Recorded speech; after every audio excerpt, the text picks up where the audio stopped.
I no longer really distinguish between business and e-business.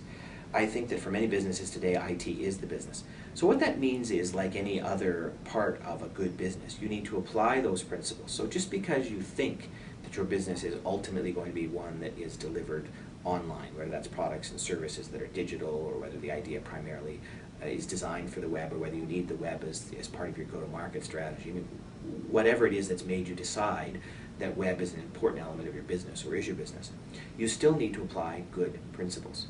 And the principle that I think is most important is for people to remember the basic, most fundamental thing about a profit-driven business. It needs to sell more, it needs to have more revenue than it has cost, so that it has a profit left behind. And the number one thing that people forget about is the cost of customer acquisition on the internet, which is the kind of secret sauce that I try to teach my students who are in my entrepreneurship classes. The issue is really that the cost of acquiring your customer versus what they're going to spend with you, what we call the average lifetime value, is the determinant of the profitability of your online business. So if it costs you, for instance, hundreds or thousands of dollars to actually acquire those web-based customers, but they're only going to spend a teeny tiny bit of money with you on a recurring basis for microtransactions, you will never be profitable.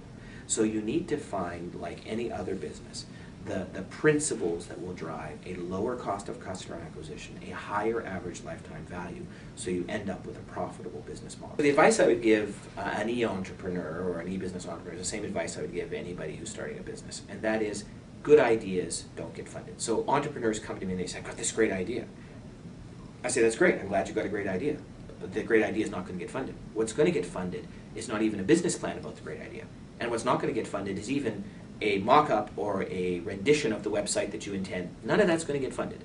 That's all stuff you do as an entrepreneur, actually, to get to the point where you've established that there's a market, that that product or service is compelling, and all you want to do is scale the business. And there is this myth that people invest in good ideas.